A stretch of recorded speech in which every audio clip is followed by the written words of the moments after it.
Dear students, you must be aware about the concept of normative theories of press or media, but we are going to discuss the concept of in normative theories in the context of online journalism.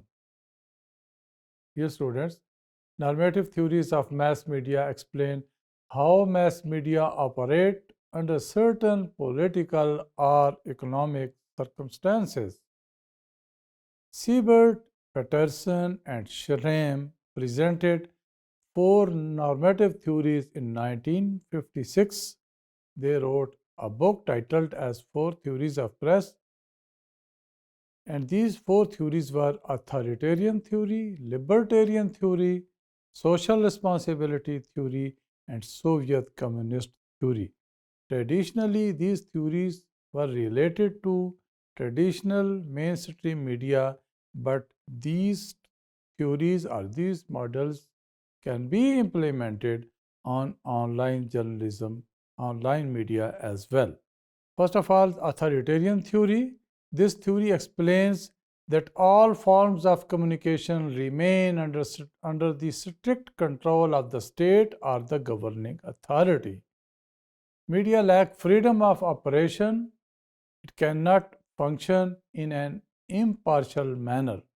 Lack of freedom for public to criticize state policies and forbids non-compliance of the official codes.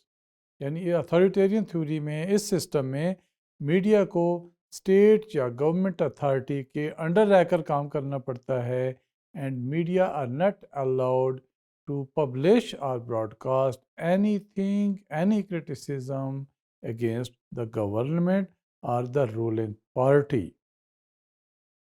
Ownership of media could be both public or private. In this theory, in authoritarian theory, ownership of the media could be both public or private. Broadcast usually remain in the hands of government. Media mainly act as a propaganda tool for the ruling party.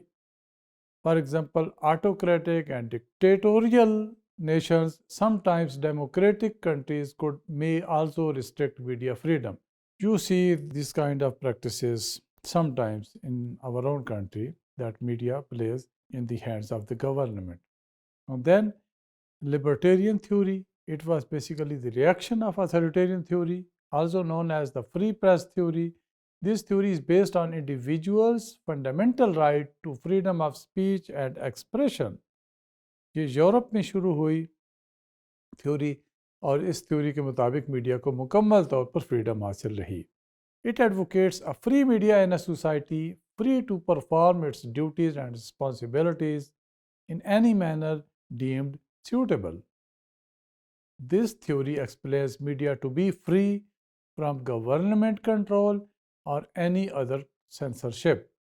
In this theory, in this system, ownership of media is mainly private. And then it comes the theory of social responsibility. The theory originated in 1947 in the Commission of Freedom of the Press in the United States. Media should maintain professional standards, impartiality, and code of conduct in exercising their freedom. Self-censorship and self-regulation must be developed while reporting. The ownership is mostly private and practice self-regulation. In social responsibility theory or social responsibility system, the ownership is mostly private. The theory says that media has the moral obligation to provide adequate information to the public to make informed decisions. Media professionals should be accountable to society and its respective organizations. Examples can be seen in United States, France, Germany, Japan, etc. And then the last one is Soviet communist theory.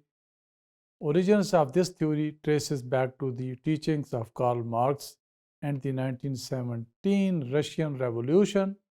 The media organizations are not meant to be privately owned. The communist state owns or in some ways controls all forms of media. Russia کے اندر یہ system ہے اور اس میں media private ownership میں نہیں ہو سکتا. Media کو لازمی طور پر گورنمنٹ کی اونرشپ کے اندر ہی کام کرتا ہے. In this system, media need to serve the purposes of education, information, mobilization, and motivation in the society, and thus serve the working classes and their interests. Dear students, I strongly recommend you, I suggest you to enhance your knowledge about the details of these four normative theories, and then you will be able to analyze which kind of theory is being practiced in our own country. Thank you, and I wish you all the best.